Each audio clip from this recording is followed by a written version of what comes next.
Fala pessoal, está começando mais um Entre Prosas e Divagações. Eu sou Fábio Bolliger e, como sempre, do meu lado esquerdo, e infelizmente continua sendo virtual, senhor Danilo Sanfeliz. Como é que está, meu castro colega? E aí, pessoal, bom dia, boa tarde, boa noite, boa madrugada a todos vocês. Infelizmente virtual porque o Fábio descumpriu a promessa dele e não nos encontramos para gravar esse episódio presencialmente. Eu vou ter que ir para Portugal. Não, olha, só para esclarecer, gente, para quem tem um amigo que mora fora e vem visitar, sejam pacientes com ele, porque ele está tendo que ver a família, os amigos, o cachorro do vizinho, o vizinho também. E assim, é uma Ah, droga, você não para um. Oi? os contatinhos. Para quem é solteiro tem os contatinhos também, evidentemente. Mas tem que ver um monte de gente. A gente não para um segundo. Do, como é que se diz? Faz parte do know-how de voltar pro Brasil. No momento estou gravando da incrível cidade de Praia Grande. Aproveitei um sol tropical maravilhoso. Sou eu mesmo, mas ele bate diferente nos trópicos. E, enfim, e aí infelizmente não pudemos gravar. Mas eu já combinei uma cervejinha com o Danilo e é isso que importa, que a gente pode ver os amigos. O podcast a gente pode gravar de qualquer lugar do mundo, mas uma cervejinha com seus amigos, isso é impagável. Isso aí. Já que você tá na Praia Grande, você pode ir acho que é sexta-feira, vulgo amanhã, assistir o jogo da Portuguesa Santista pelas quartas de final da A2. Ah, meu filho, como eu falei, a vida aqui é muito curta pra fazer planos, mano. Eu não consigo fazer nenhum. Eu não consigo nem planejar um almoço que dirá assistir um jogo de futebol, mano. Pô, E ainda mais agora que tá A2, chegando na reta final. Pô, é um jogo lindo, mas, velho, a chance é zero. Infelizmente, adoraria que ia ter um jogo do Juventus da Moca, mas não vai dar. e os Juventus já foi eliminado. Anyways, então nem isso ia conseguir mesmo. Mas então, seguindo e voltando, melhor dizendo, para o nosso tema do podcast, para você que já deu o play, já sabe, hoje vamos falar sobre a Batalha de Stalingrado, que comemora seus incríveis 80 anos. Essa foi uma batalha determinante, no caso, né, para a Segunda Guerra, porque ela foi justamente o ponto de virada onde os aliados param de perder a guerra e começam a avançar contra a Alemanha nazista. E como não podia deixar de ser, a Batalha de Stalingrado ela realmente foi o ponto intrínseco que faz essa virada do jogo da Segunda Guerra.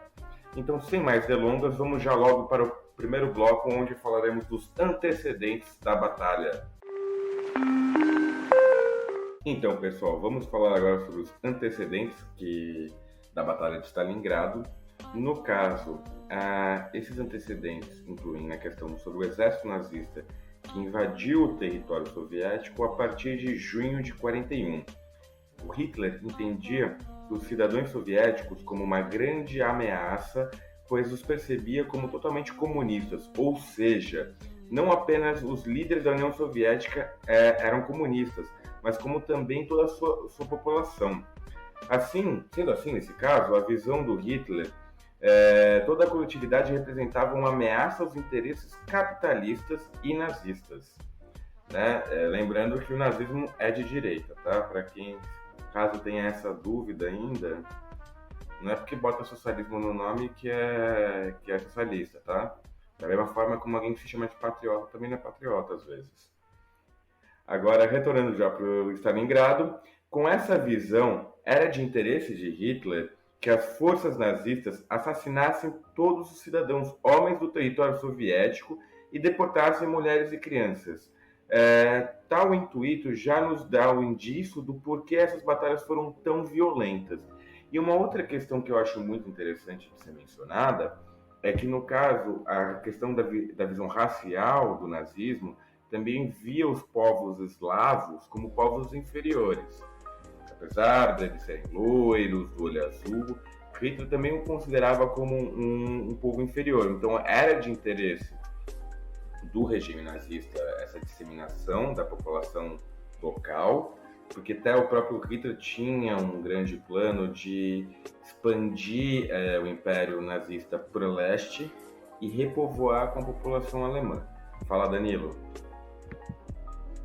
Não, só uma curiosidade, assim, porque o senso comum, até hoje em dia, tem mania de colocar o europeu no mesmo balaio, não? São todos europeus, são todos brancos e tal.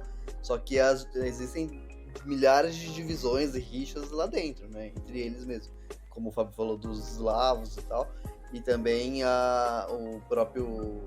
essa ideia de ariano, por exemplo, colocava como inferior também os portugueses ibéricos como um todo, né? Como como era, entre aspas, né, segundo Hitler, eram os negros da Europa, né? Então existiam e ainda existem muitas rixas dentro da Europa em relação a grupos étnicos. Sim, é importante você mencionar isso, até porque realmente a Europa, ela não é... Sim, a Europa, podemos chamar ela de um continente de pessoas brancas, contudo, há discrepâncias extremas entre a população europeia. Um estoniano, por exemplo, não tem absolutamente nada a ver com português, fisicamente falando, né? O português, que eu acho que é o exemplo que eu melhor posso dar, por estar convivendo entre eles, o português ele nada mais, nada menos do que uma mistura dos povos celtas que habitavam antigamente a região, depois chegaram os romanos e depois chegaram os árabes. Então, assim, é um misturão. E o próprio europeu por si só é uma mistura. Os povos eslavos descendem de povos nômades da região com os nórdicos, por exemplo. Toda a população ela acaba sendo criada, entre aspas, a partir de uma miscigenação entre dois povos, culturas distintas. E assim começa realmente nesse quesito.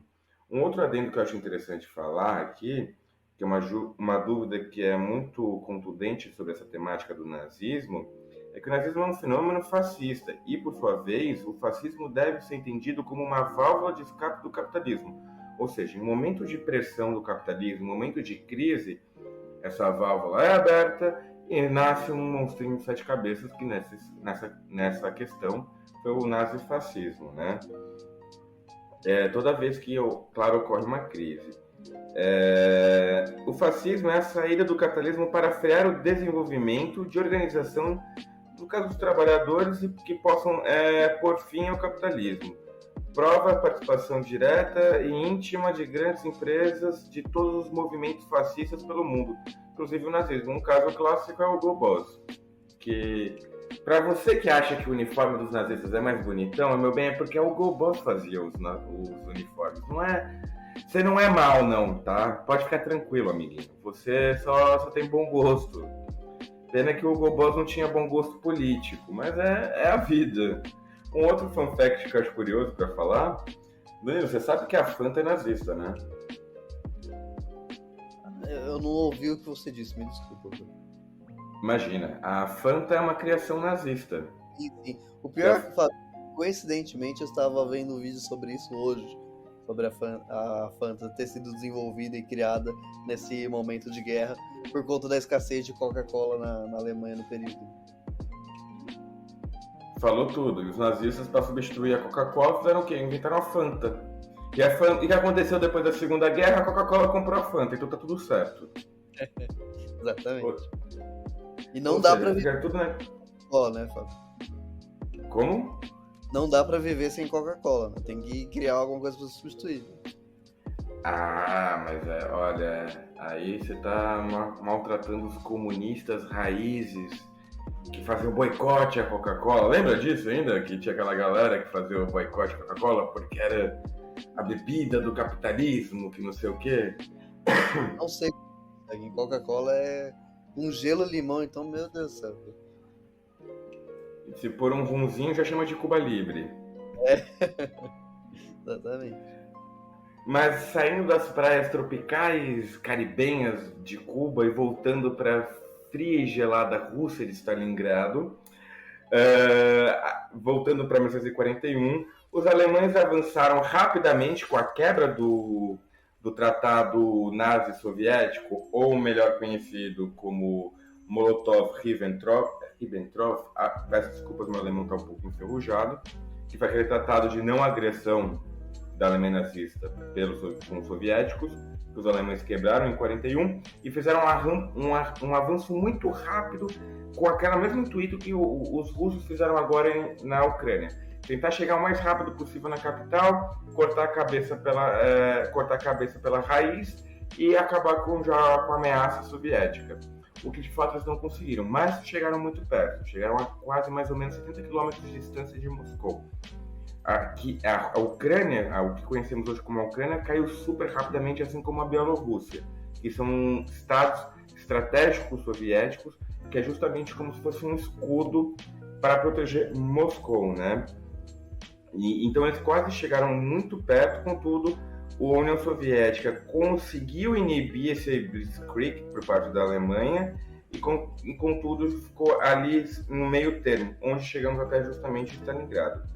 Nesse processo, os alemães perderam muitos materiais bélicos, além das suas baixas pessoais. Hitler percebeu que seria melhor concentrar suas tropas pela Ucrânia, pois ali poderia garantir um abastecimento de cereais, especialmente de petróleo, para suas tropas. O plano era entrar na Rússia a partir da Ucrânia e avançar pelo rio Volga, onde está a cidade de Stalingrado. A tática de guerra nesse primeiro momento foi o famoso Blitzkrieg, que é aquele avanço rápido, e que posteriormente se mostrou ineficaz. A ofensiva alemã começou em junho e conseguiu avançar muito bem sobre as tropas soviéticas. Um mês após o início das ofensivas, os alemães conseguiram empurrar os soviéticos para a proximidade de Stalingrado. Em julho, os alemães passaram a usar tropas italianas e romenas nos combates. Vale lembrar que os italianos e romenos eram aliados dos nazistas. Os italianos, todo mundo já sabe que eles eram aliados. Agora, os romenos é realmente um povo que não é muito dito nos livros de história e realmente eles ajudaram. O governo, isso é um fun fact que eu estava estudando recentemente. O governo era totalmente nazi. Contudo, e até é hilário, que essa é uma das coisas mais malucas que tem da monarquia, o rei, que acho que era Michel I, eu não vou saber agora. Eu sei que a família dele era Hohenzollern, que era dos alemães. Ele era totalmente antifacho, tá ligado?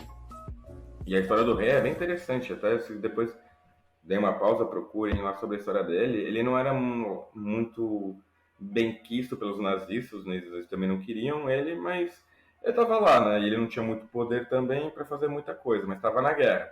Tanto que ele foi o ponto que fez a Romênia virar de lado quando já era evidente a derrota alemã. E ainda assim ficou no país depois da queda da Alemanha nazista e da invasão dos soviéticos da Romênia.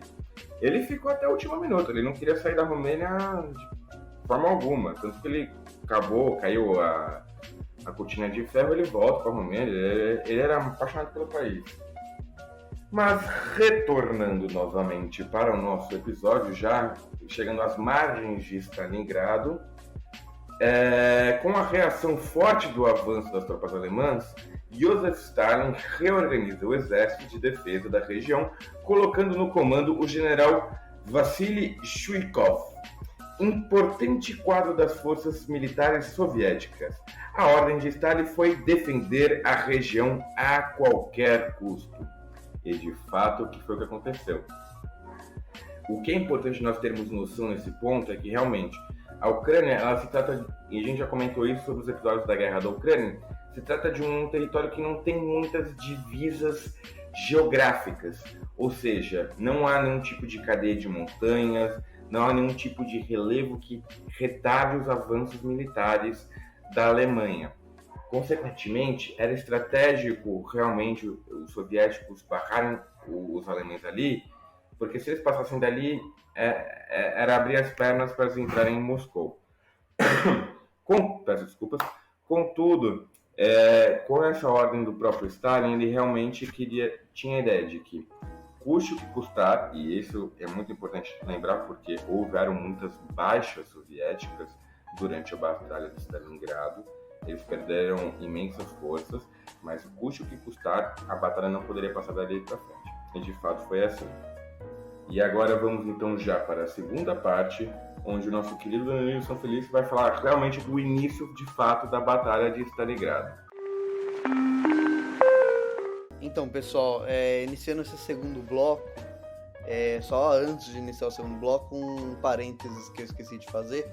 No início do ano passado, em janeiro, a partir de janeiro, a gente fez um bloco de guerras, né? Primeira e Segunda Guerra. Então, em janeiro, a gente fez a Primeira Guerra Mundial, a gente fez o período entre guerras no início de fevereiro, e no fim de fevereiro publicamos o episódio sobre a Segunda Guerra Mundial.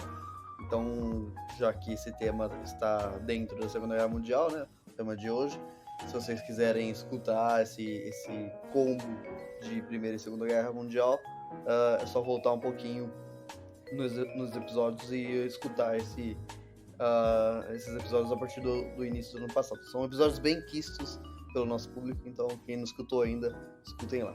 Agora, começando o segundo bloco, propriamente dito, a batalha começa com um forte bombardeio aéreo dos alemães sobre Stalingrado, com cerca de 1.000 toneladas jogadas contra a cidade. Além disso, os alemães atacam as embarcações soviéticas no rio Volga, tornando a extensão do rio próxima a Stalingrado praticamente inavegável. Falando em rio Volga, eu fui acompanhar o campeonato russo recentemente e tem um time chamado Volga. E daí eu lembrei que eu estava estudando sobre Stalingrado, né? E lembrei desse rio. Então agora eu já sei que existe um time com o mesmo nome. História ajuda no futebol, inclusive. Em 23 de agosto, os alemães iniciam um bombardeio que duraria até o dia 28 do mesmo mês e deixaria 40 mil civis soviéticos mortos. Então dá um pouco de ideia do quão violento vai ser esse conflito, né, que o Fábio já tinha mencionado antes, essa violência especificamente. Agora, a gente vai tratar de um ponto curioso desse período, e que também, já dando o spoiler, será tema do nosso próximo episódio, né? Então, que é algo bem interessante, bem pioneiro, chamado As Bruxas da Noite. Então, uma história bem pouco conhecida, inclusive. E obviamente esquecida por Hollywood, né? Que Hollywood só colocou a indústria cinematográfica estadunidense, obviamente não coloca os feitos heróicos soviéticos da guerra, né? Evidentemente. Então, os soviéticos organizaram um regimento aéreo 100% formado por mulheres para atacar as tropas inimigas pela noite. O regimento foi formado por militares de carreira em seus postos de comando e soldadas voluntárias em suas fileiras. Então, a União Soviética, de fato, propagandeou que iria formar esse regimento aéreo e aceitou, de fato, pessoas que nunca tinham tido treinamento militar, treinamento aéreo até então, mas naturalmente ensinou essas pessoas até colocar elas no campo de batalha. Ao atacarem pela noite, sempre pela noite, as pilotas baixavam o voo e desligavam os motores das aeronaves, para não serem percebidas pelos inimigos. E uma vez acima do alvo, despejavam toneladas de bomba, pegando os inimigos sempre de sopetão e não dando chance de reação, né? Porque eles sequer conseguiam escutar, né, a aproximação das aeronaves. Então é algo bem revolucionário, digamos assim. E, especialmente também por ser um regimento feminino. O nome Bruxas da Noite foi dado pelos próprios inimigos sobreviventes, justamente por ser um ataque surpresa e feito por mulheres, né? Daí traz, obviamente, o histórico preconceito de quando as mulheres são boas no que fazem, são bruxas. Um preconceito bem antigo. Pode falar, Fábio. eu acho interessante esse esquadrão feminino, até porque dentro da própria Revolução Russa, Revolução Comunista, melhor dizendo, a igualdade de gênero sempre foi um tema importante da Revolução, né?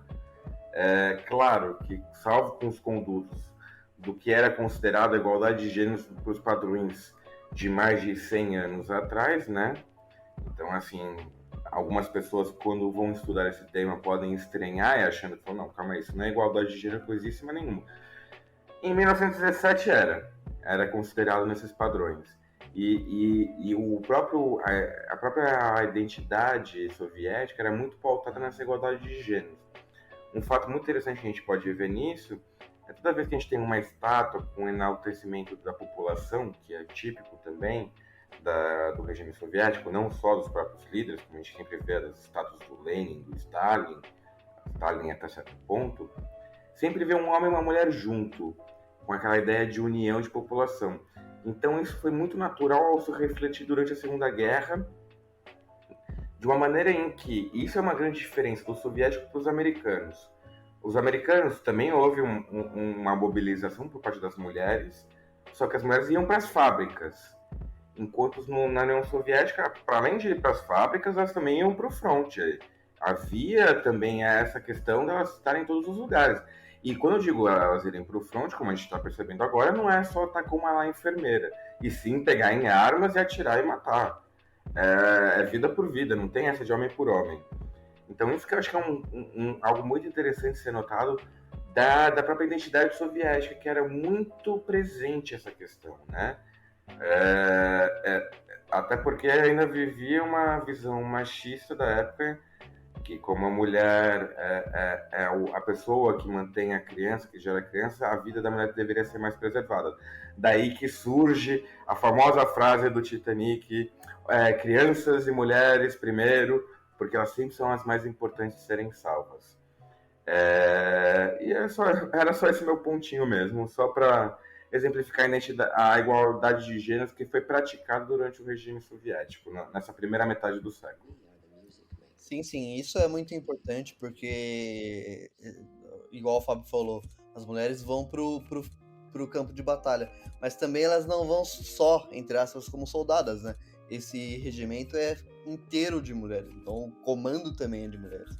Então isso é bastante diferente e como o Fábio falou, outros países, Estados Unidos, Inglaterra e tal, usavam mulheres, mas em outras posições e nunca de protagonismo. Né?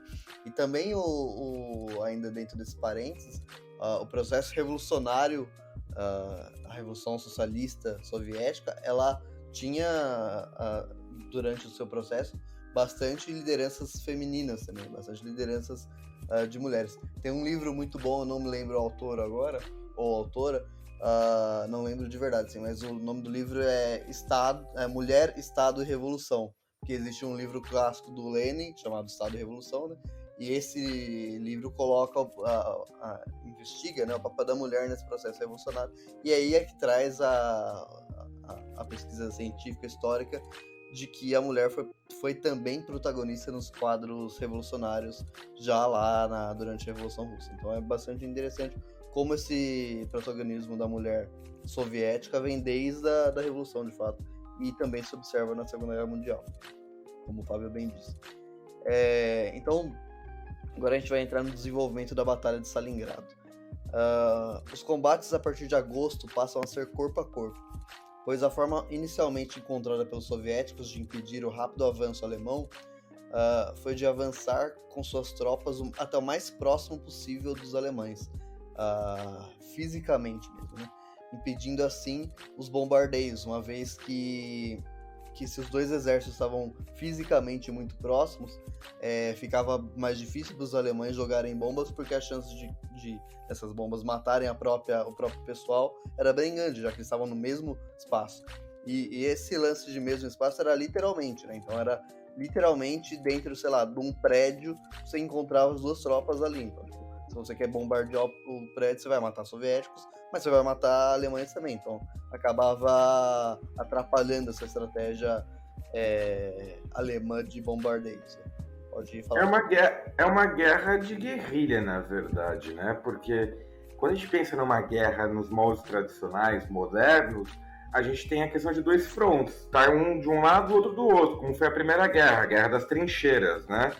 E é um campo de batalha que se enfrenta. Nesse caso, a gente está falando de um ambiente urbano e falando num linguajar mais popular, naquele cenário pós-apocalíptico, que você vê prédio destruído, então ali você vê um prédio meio destruído, pode ter um cara ali, um sniper, prontinho para matar o outro lado, e assim vai por diante.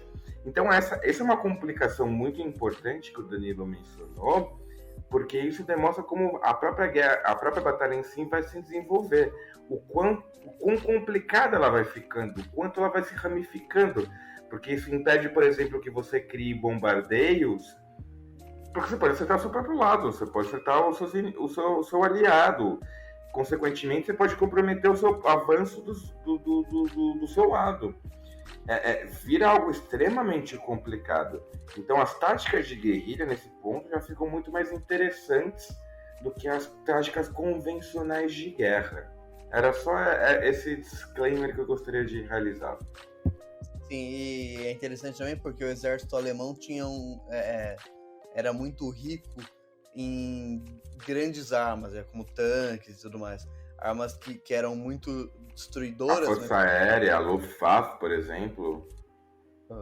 Sim, exatamente. Então são armas que, mesmo as terrestres, precisam de um certo espaço, né?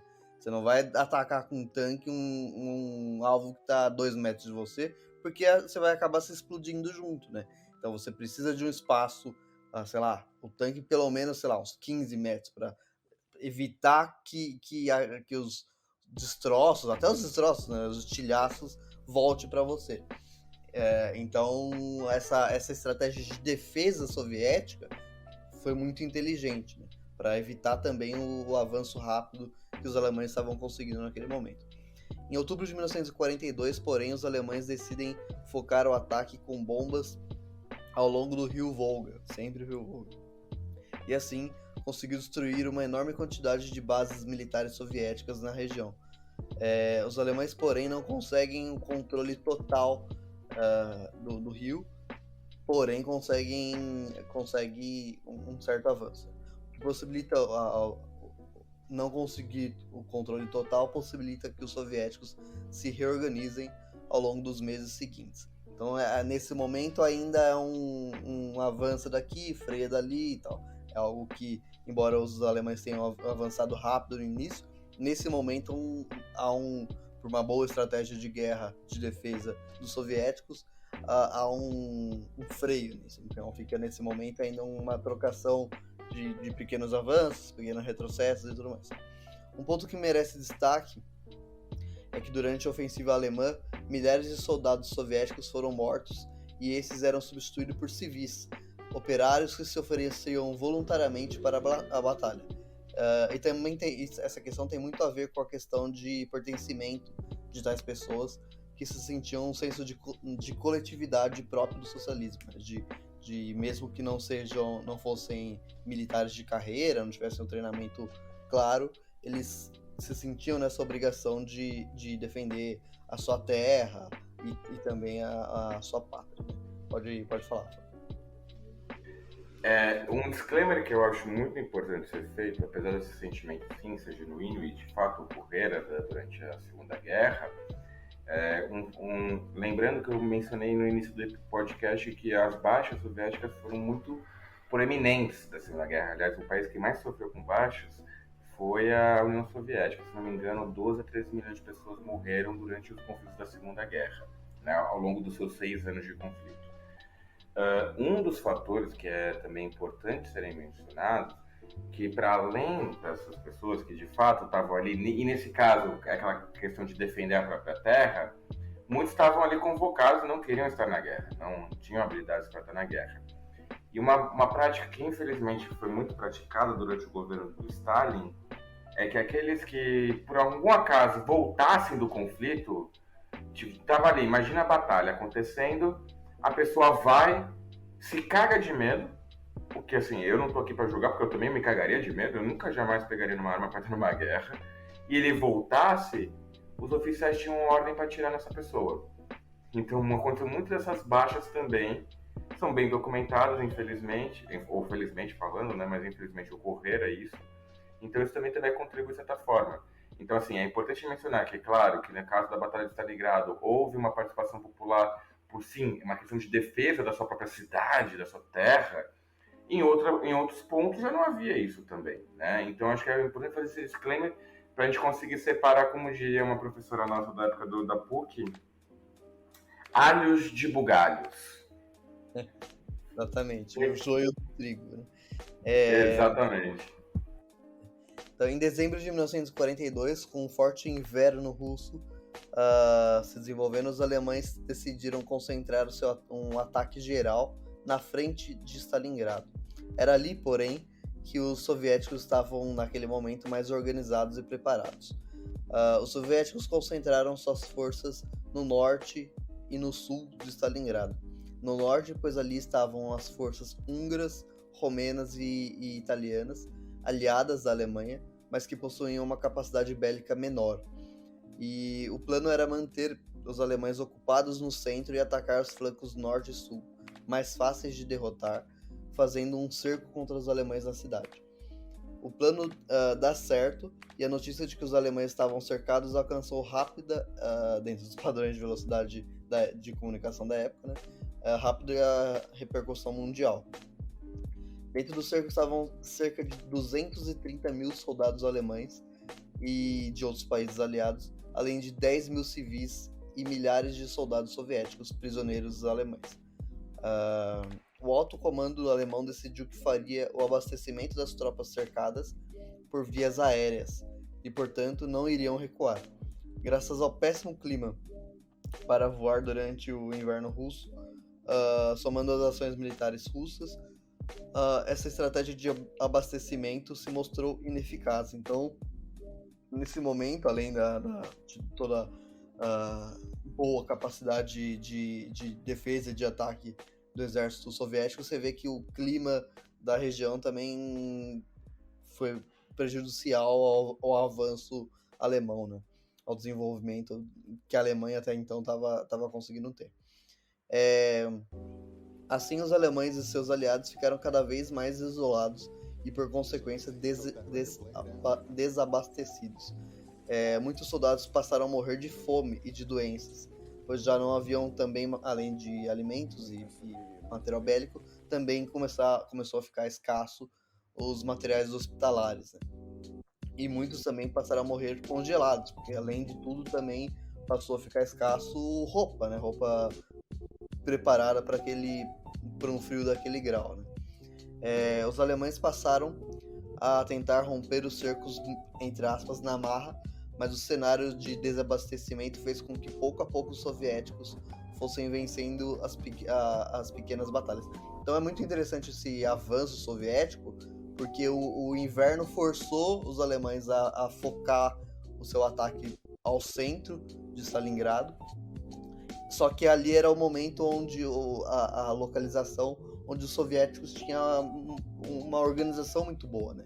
Que tinham concentrado já na cidade um contingente grande para servir de defesa ali da cidade em si. E também permitiu com que os russos, mais preparados naturalmente para o próprio inverno, conseguissem, aspas, dar a volta, né? Conseguissem atacar as laterais dos alemães, e daí esse cerco foi feito. Então é um movimento novamente de defesa bélica da União Soviética muito inteligente, como foi a guerrilha, como o Fábio falou há pouco. Então agora a gente vai para o terceiro bloco, se o Fábio não tem mais nada para falar desse bloco. Não, a única coisa que eu tenho que dizer é que, não seja burro, não invada a Rússia no inverno, amigo.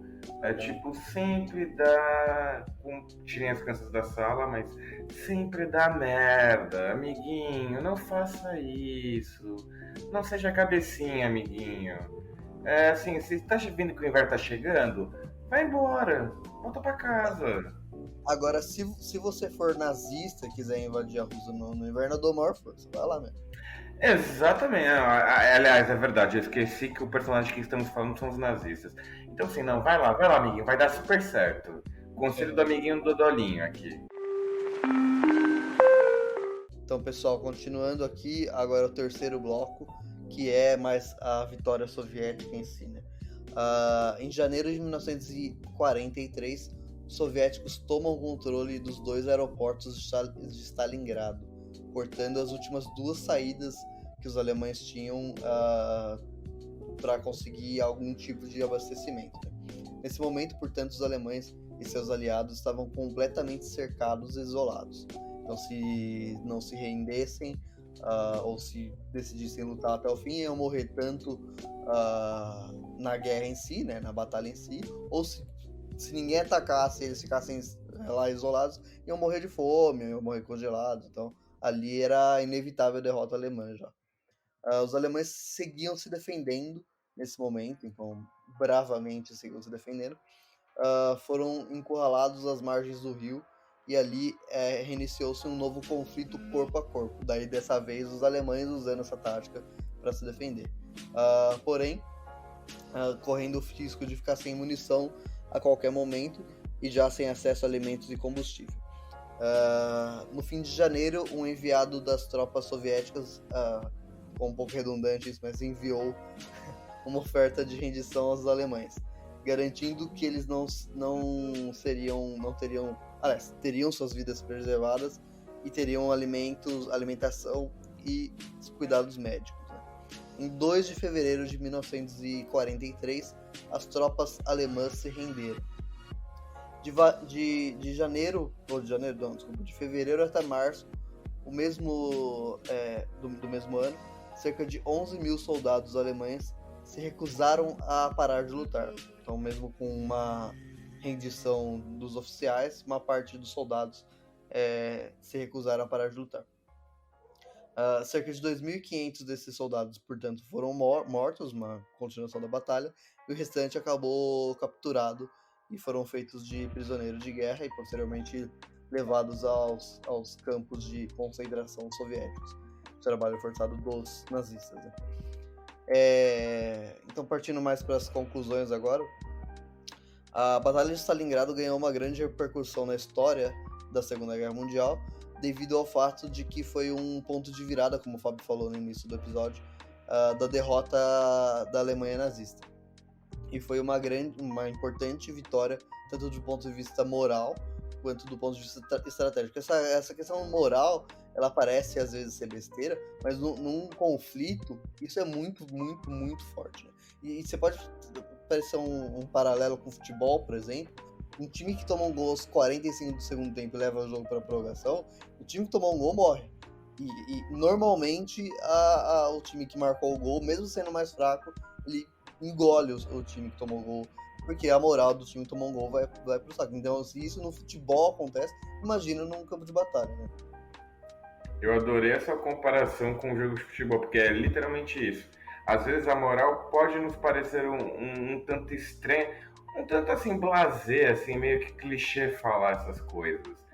Só que no caso da Batalha de Stalingrado, se aproveitando desse paralelo que você criou com o futebol, imagina assim, seu time tá o campeonato inteiro só levando pau, a Alemanha nazista invadindo território dentro da União Soviética.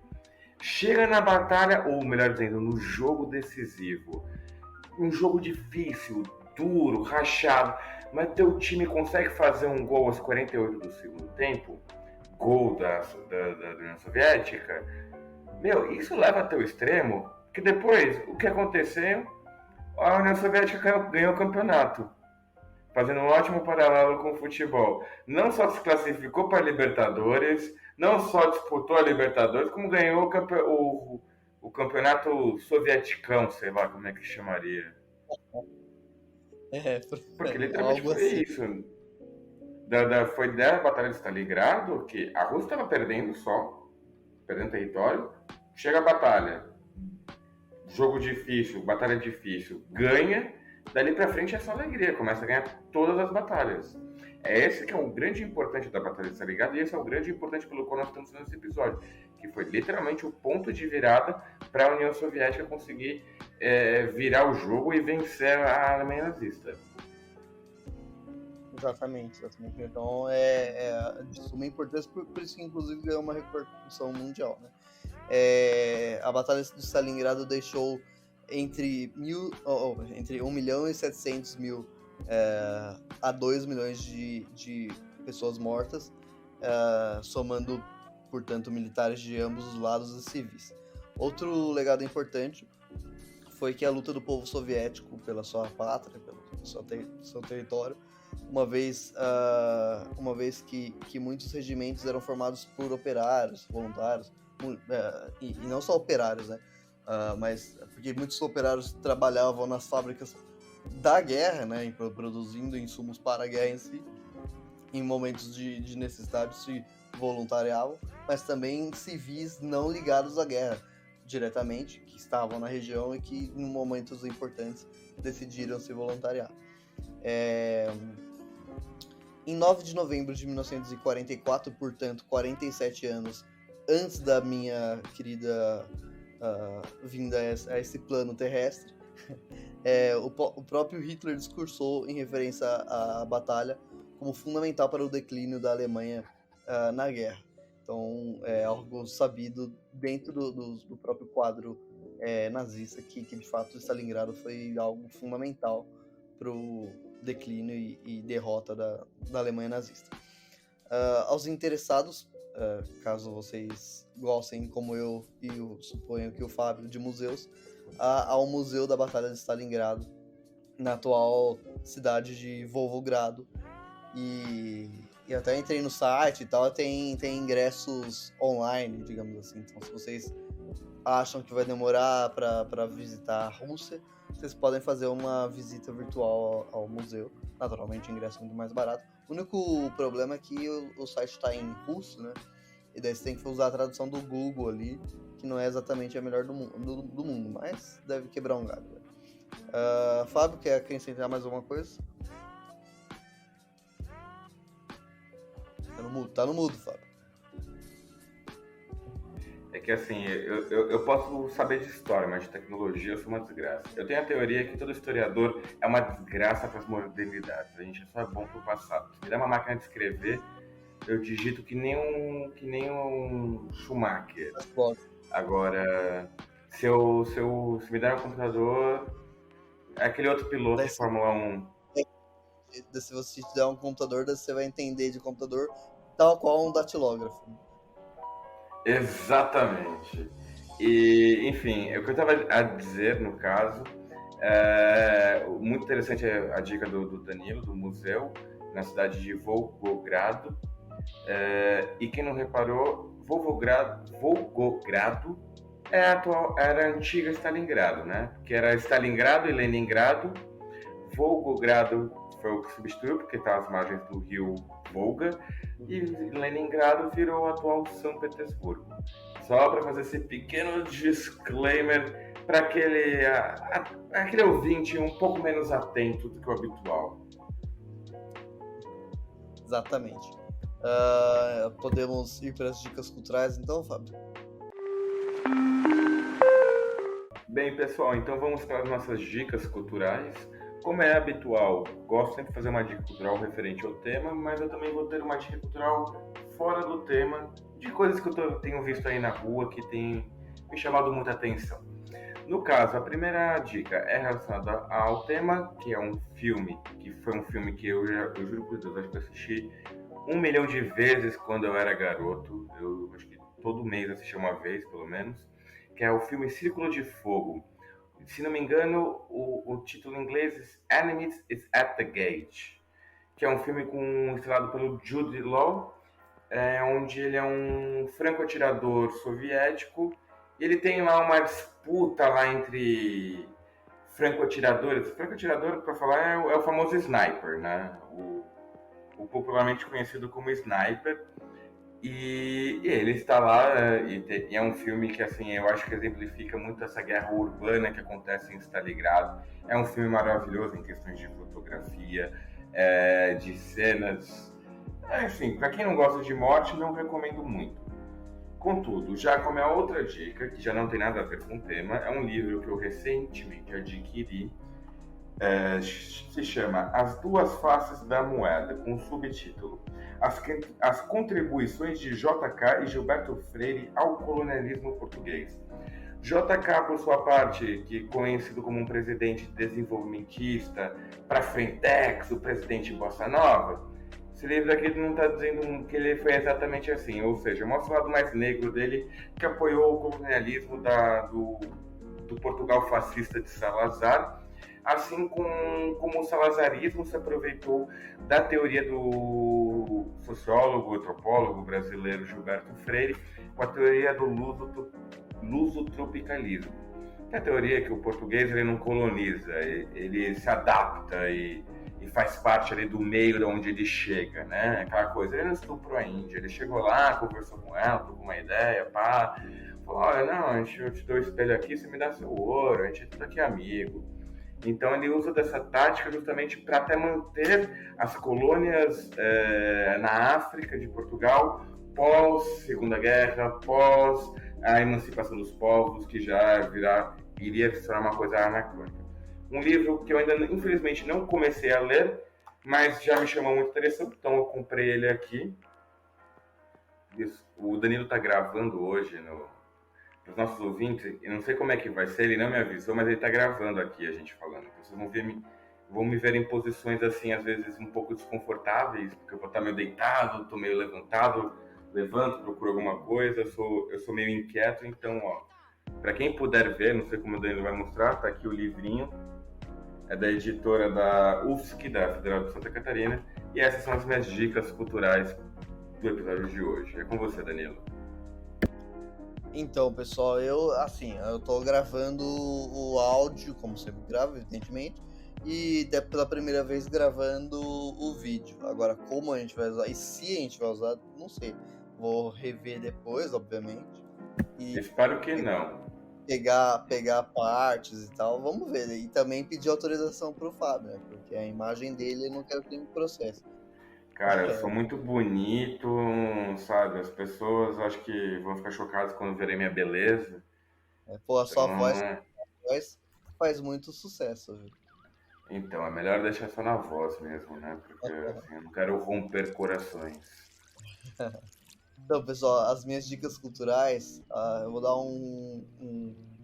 uma não tem nada a ver com a Segunda Guerra Mundial e outra sim. A que tem a ver com a Segunda Guerra Mundial, eu vou ser bem clichê. Eu vou trazer o filme O Jogo da Imitação, sobre uma passagem, né, da Segunda Guerra em si, que é o desenvolvimento do primeiro computador, né, por um matemático, que ele usou esse desenvolvimento dessa grande máquina, que viria a ser o computador posteriormente, para conseguir interceptar e traduzir códigos nazistas, né? Então foi algo bastante revolucionário e que, de fato, entre aspas, encurtou a guerra, né? Porque conseguiu acelerar o processo de defesa e também de ataque aos alemães, contra os alemães, de uma forma brilhante, assim. E é um filme, de fato, muito bem feito, muito interessante, eu gosto bastante. Agora, a outra dica é um livro que não tem absolutamente nada a ver com o tema, mas que eu comecei a ler ontem, li 3 capítulos, li mais alguns hoje, e tô gostando bastante, que chama Torto Arado, do Itamar Vieira Júnior, que mostra temáticas importantes, temáticas sensíveis, mas escrito de uma maneira não tão pesada, assim, e sem muito clichê. É um romance que trata de migração, por exemplo, de diáspora, melhor, né? Que é saída involuntária, meio que de uma forma que precisa sair da sua terra, não porque quer, e sim porque precisa buscar melhores condições de vida. Mas também trata de uma maneira muito sensível do dia a dia das pessoas, dos personagens. Do como que é viver num campo nordestino, como que é viver nessa família com uma renda baixa e tudo mais. Então, trata de temas sensíveis, só que de uma maneira leve, assim, né? Uma maneira bonita até. Então, é um livro que eu tô gostando bastante, tem de fato bastante recomendações da crítica, então tô gostando bastante e eu recomendo, portanto, para vocês. Então, são só essas duas dicas e é isso. Algo mais, Fafá? Olha, não, posso já fazer os encerramentos finais? Pode. Então, pro pessoal, aquele recado que nunca deixamos de dar: críticas, sugestões, comentários, convites para o almoço de domingo com a família. Oi? Cartinhas de amor pro Fábio, da voz dele. Cartinha de amor, pelo amor de Deus, Dani. Deixa eu te falar, Fábio, você acha brincadeira, mas uma amiga minha do podcast, ela fez aniversário esses dias, e eu perguntei assim, você quer o que de aniversário? Daí ela falou assim, pode ser um áudio do Fábio mandando parabéns pra mim. Eu até esqueci de pedir pra você, tem que pedir. Ela quer personalizado. Eu acho que até sei quem é essa pessoa. Mas, bom. Mas depois a gente conversa melhor sobre isso. Mas olha, pra essa pessoa, um feliz aniversário. Tudo de bom. Você, pessoa que eu não sei o nome, Danilo te manda um beijo. Lembra daqueles carrinhos lá que fazem aqueles feliz aniversário? É isso. Exatamente. Mas, ó, gente, mais uma vez, obrigado por terem chegado até o final desse episódio. Qualquer crítica, sugestão, convites, qualquer coisa, estamos abertos. Mandem-nos mensagem, tentamos responder assim que possível. E é isso, galera. Fica aqui o nosso abraço, um beijo sei lá, vou falar uma parte do corpo humano aí, Danilo. Sem ser vulgar, por favor. Sem ser vulgar, Danilo. Nádegas. Continua falando a mesma coisa, Danilo, nádegas. Aqui, então um beijo no mindinho esquerdo de vocês. Antebraço. Eu entro no antebraço de vocês. Eu acho que deve ter alguém que sei lá, tem tesão no antebraço, sei lá. Deve ter. Enfim, galera, o papo tá indo para um rumo completamente diferente. Beijo no coração de vocês, até o próximo episódio. Beijos, bom dia, boa tarde, boa noite, boa madrugada a todos. Abraço. Próximo episódio, As Bruxas da Noite, hein? Beijos.